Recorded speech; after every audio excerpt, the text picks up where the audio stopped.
Welcome back to the channel, everyone. Today is not a travel day video.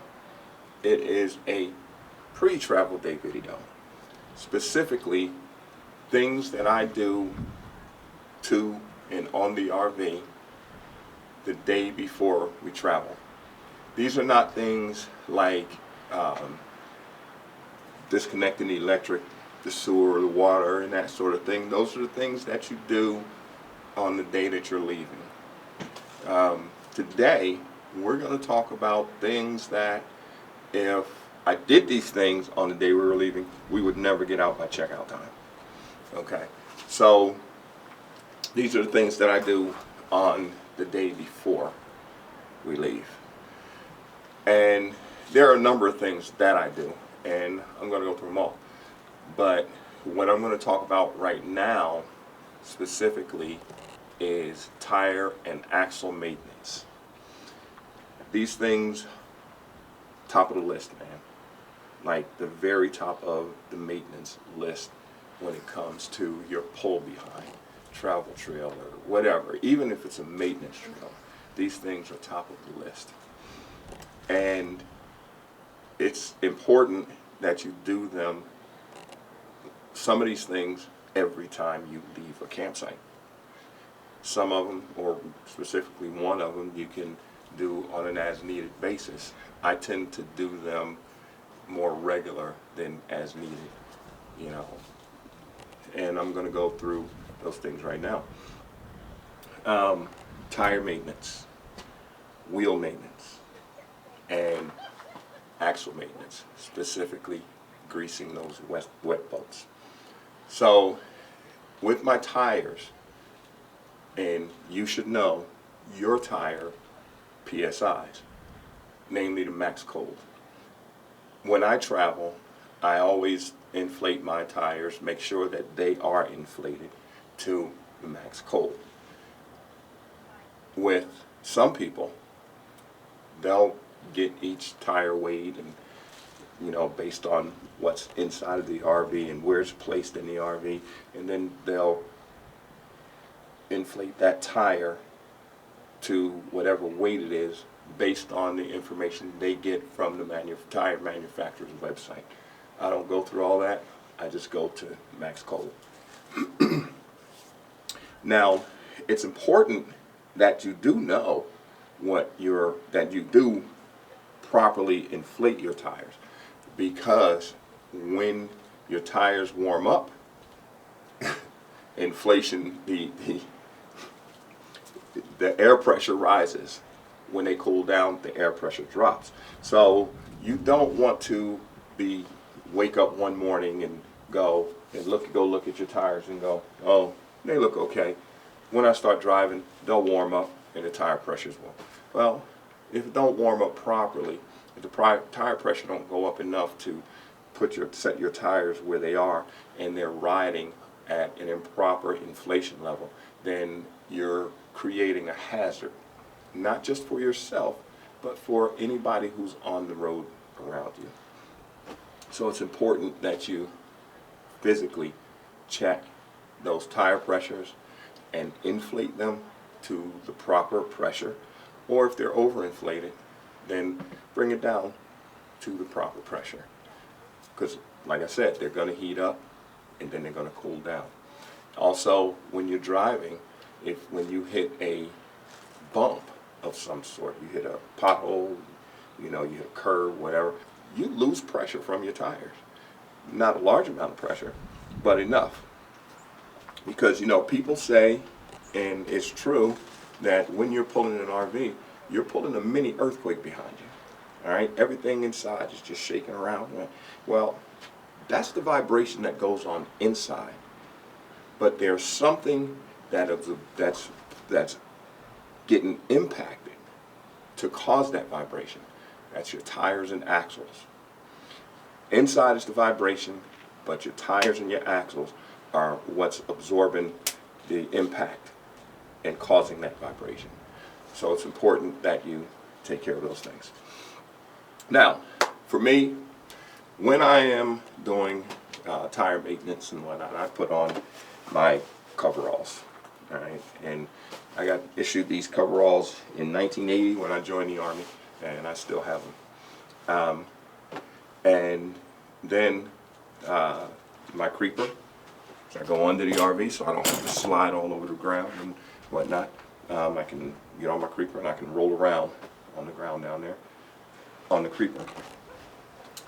For my tire pressure, I use the Viair air pump, and it inflates to I think 160 psi, and my inflation nozzle, it also inflates to 160 psi, and this hose can withstand pressure up to 150 as well. For my lug nuts, I have a 7/8 inch socket, and I use a 5-inch extension so the torque wrench can extend out past the grease cap. And I use my torque wrench that can torque up to 210 foot-pounds. Important that you have the correct tools to do that. And for my grease, I have my grease gun, and I have a tube of grease here. Now, you know, I store my grease gun on the bed of the truck in a plastic bag because I don't know how else to do it. If anyone else has any ideas on how to store that grease gun, do me a favor, leave it in the comment, and so I can also store my grease gun properly. And I have my GoPro so you can see what's going on under there. So, with all that said, let's go ahead and get to work.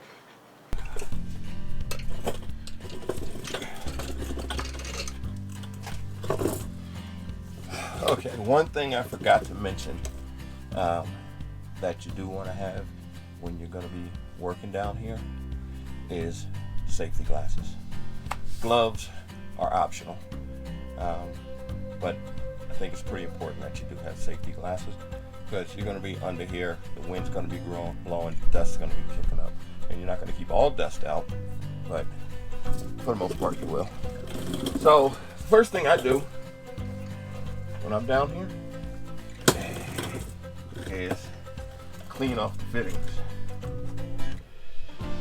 Wipe all the dirt, or as much dirt, grime off of the fittings that you can, because you don't want to push that dirt into the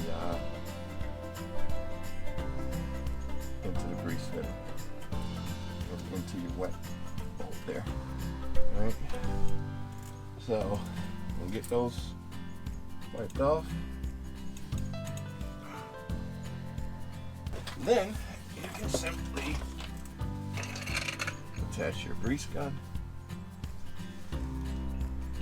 Once it's attached, then you can go to pumping your grease in.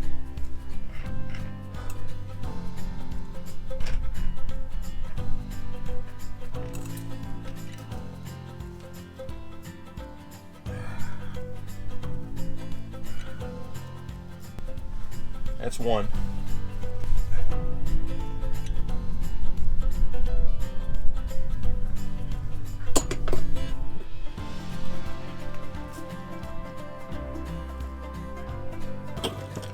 Okay, now that the fittings have been lubed, then while I'm down here, I'm going to inspect my wires that go to my brakes, and I'm going to inspect the tires, and I'm looking for bubbles, cracks, uneven wear patterns, and that sort of thing.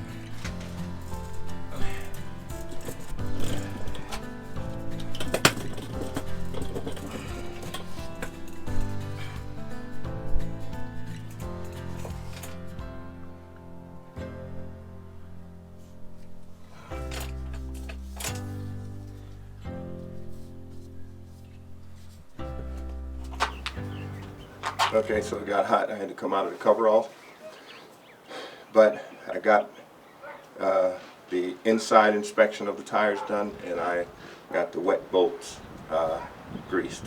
So the next thing I'm going to do is inspect the outside of the tires and check the torques. Make sure everything is torqued to the proper specifications. And then I'm going to do the tire inflations. Tool maintenance is just as important as... Unfortunately, I misplaced the footage of me torquing the lug nuts on the RV. But I simply set my torque wrench to 130 foot-pounds, and then I torqued each lug nut in a star pattern. That is from 12 o'clock to 6 o'clock, from 1 o'clock to 7 o'clock, from 2 o'clock to 8 o'clock, and so forth and so on until I get back to 12 o'clock. But I do have some footage of me talking about tool maintenance. Tool maintenance is just as important as the upkeep of the RV. Without properly maintaining tools, you can't properly maintain your RV. So once you're done with your torque wrench, zero it out. Bring it down to the lowest value when you're storing it. The lowest value on here is 50 foot-pounds. So I bring it down to 50 foot-pounds before I put it back in the toolbox. That noise you hear is the Viair pump ready to inflate. So Tire Minder gives you this little tool here to take the sensors off. Important, when you take your sensors off, you're gonna wanna make sure they go back in the same place. Alright? And to fill it up, to put air in, you want to take the sensor off and you want to take this lock nut off. Otherwise, you're not going to get a full seat on the pressure thing here.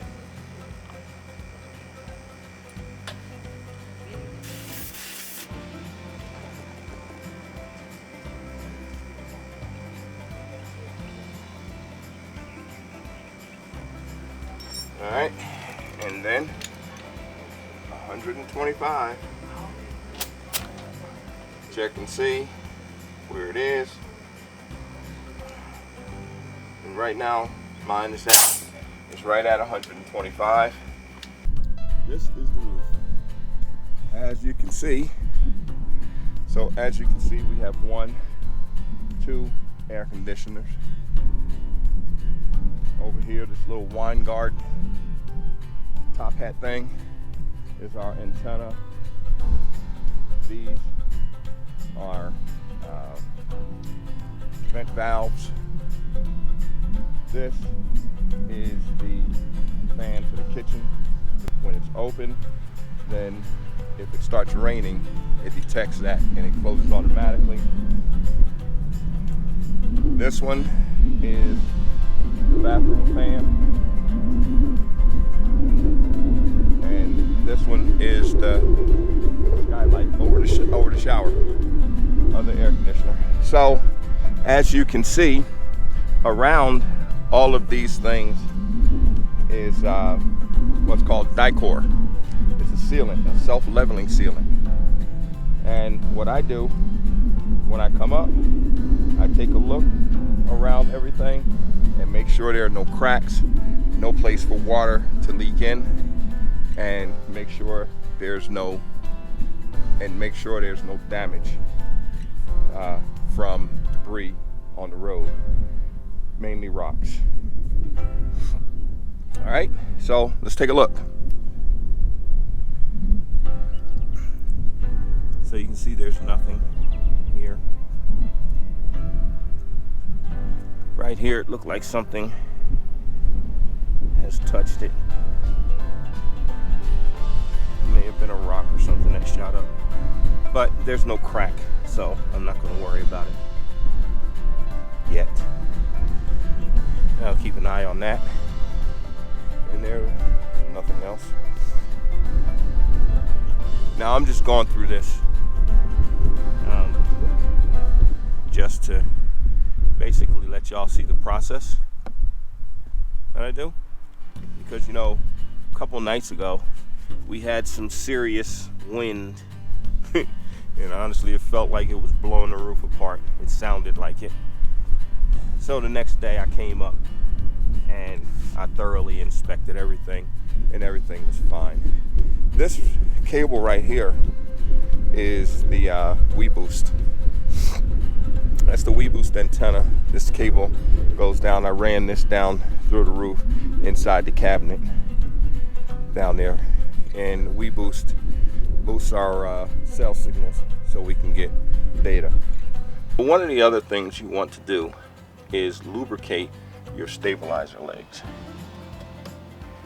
and you don't want to use a petroleum-based lubricant. So grease and oil is not something you want to use for this. Hydraulic fluid. It's not petroleum-based, and it's a good lubricant. And what I do, I spray some on. Bug hit me in my head or whatever that was. What the heck? Wow, look at that. I got a little hive growing up under there I'm gonna have to take care of. So pop it with the lubricant and then just rub it on. And there you go. And that's it.